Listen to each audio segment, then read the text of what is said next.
What's up, Magic players? It's Doyle, your host here on DoylePrimeMTG, where I bring you the latest and greatest in Magic content that I can, while still trying to have a life.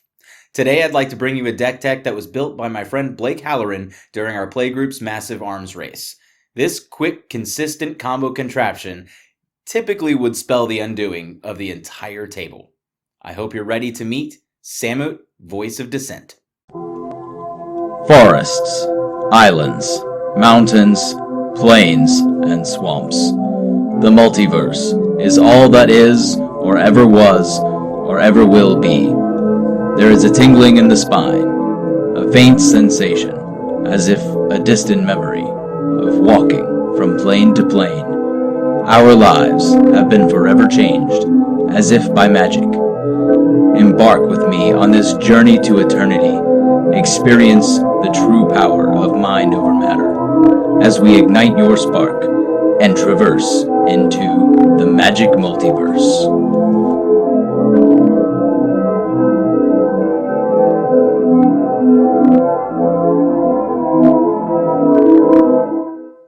The Queen of Tap combo herself, Samut, voice of Dissent, costs 3 red-green for a 3/5 creature with haste, vigilance, and double strike that gives other creatures we control haste, and it has pay a white and tap this creature to untap another target creature.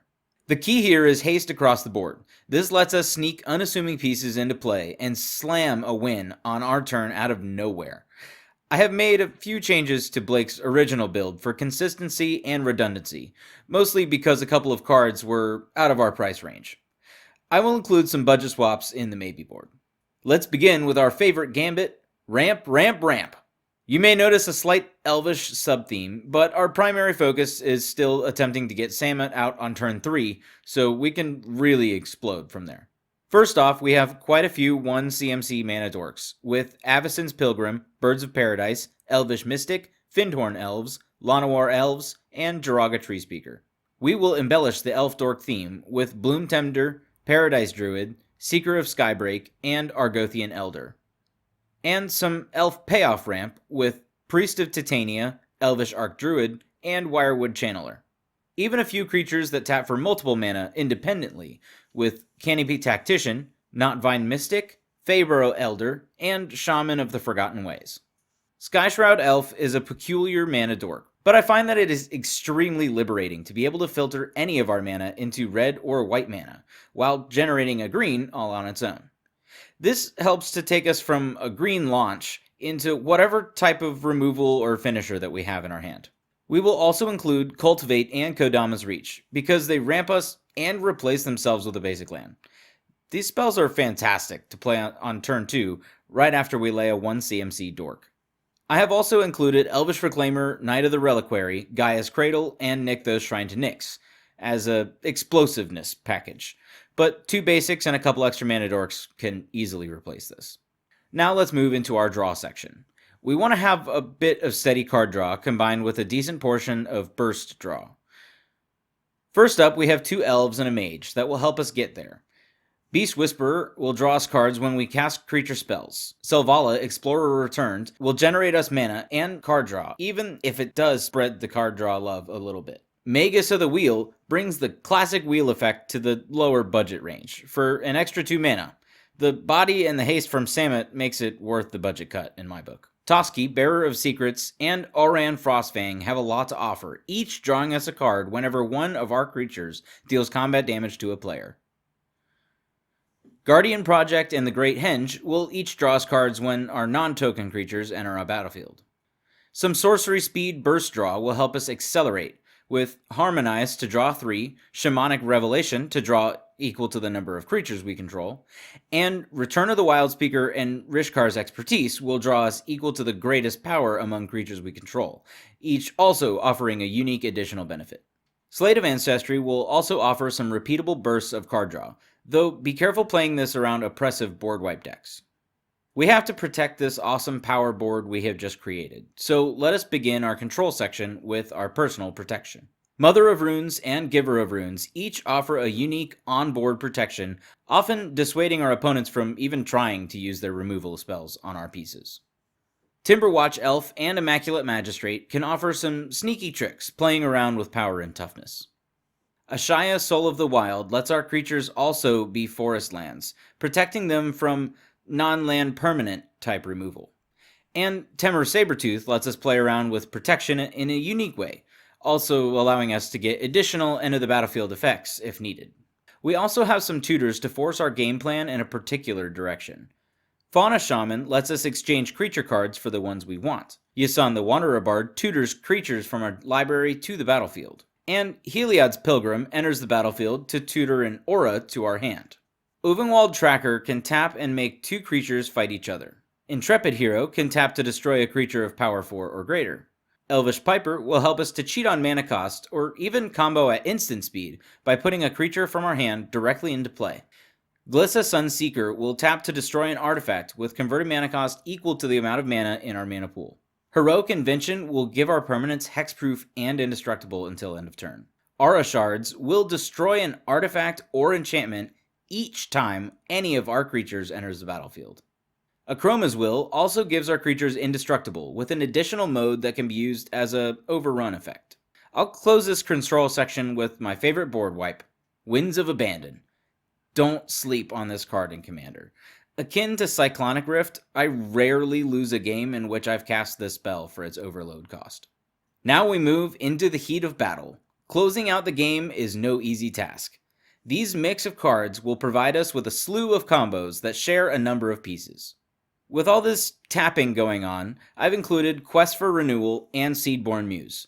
These will untap each of our creatures or permanents at each other untap step. There are a number of advantages to this, but there are a few creatures that come to mind who can generate large armies this way out of nowhere. Riss the Redeemed, Imperious Perfect, and Krenko Mob Boss. These creatures can begin to generate massive amounts of tokens in almost no time, especially with haste, granting us large amounts of pawns to overrun our opponents. Of course, Return to the Wildspeaker and Akroma's Memorial do count towards these overrun effects, but we have also included Azuri Renegade Leader to overrun with our elf creatures, and we can even routinely increase our army's might with Mikaeus the Lunarch, turning mana into +1/+1 counters, and rarely running out of steam. However, my favorite way to overrun is through Finale of Devastation. This spell allows us to play X green to search for any creature with converted mana cost X or less and put it into play. But there is more. If X is 10 or greater, our creatures get +X/+X and haste until end of the turn. I love searching for 2 creatures in particular this way: Village Bellringer and Great Oak Guardian. Each of these creatures will enter the battlefield to untap all of our creatures. This allows us to use all of our mana production to pump up the X of Finale of Devastation, untap all our creatures, and attack with a ridiculously massive army. These 2 creatures can also combo quite well with either Kiki Jiki Mirror Breaker or Splinter Twin. Pairing either ETB creature with either of these red combo enablers will create an infinitely large, hasty army, taking out all of our opponents. Keeping with this theme, I've also included Presence of Gond and Midnight Guard as a backup. Fortunately, Midnight Guard can also combo with Splinter Twin. Also, I know some of you are shouting Ghostly Prison and Propaganda, to which I say, Kirin Negotiations! That's right. Even if they have a way to prevent us from attacking, we simply negotiate the terms of their surrender instead. This will let us tap an untapped creature we control to have this enchantment deal a damage to a player. This prevents things like summoning sick armies or locked out combat steps from impeding our progress to victory. So this is a lot of interaction that can be hard for our opponents to track, making it a sticky web of finishing blows. Finally, our land base will add Crozan Verge for some ramp, Kessig Wolfrun for a combat trick, and a Rogue's Passage to open up commander damage knockout. The rest of the lands will be color-fixing lands on a slightly adjusted list from the average deck list on edhrec.com. Clifftop Retreat, Command Tower, Exotic Orchard, Jungle Shrine, Rootbound Crag, Sacred Foundry, Savannah, Spectator Seating, Spire Garden, Stomping Ground, Sun Petal Grove, and Temple Garden. Also, the fetch lands Windswept Heath and Wooded Foothills will add some consistency, but can always easily be replaced with basic lands. If all of the lands I've listed are included, that leaves us with room for 8 forests, 3 plains, and 2 mountains. That about wraps it up for this deck tech. I hope you've enjoyed the video. You'll find the link to the full deck list on architect.com in the description, complete with a maybe board. Let me know in the comments below if you would take this deck in a different direction or if there are any key includes that I missed. Cheers and happy casting. If you enjoyed this video, feel free to hit that like button and also share it with your friends. If you want to see more videos like these or hear me ramble about how to navigate this magic multiverse, go ahead and click that subscribe button to stay up to date on the latest from me, Doyle Prime, and the happenings throughout Magic the Gathering.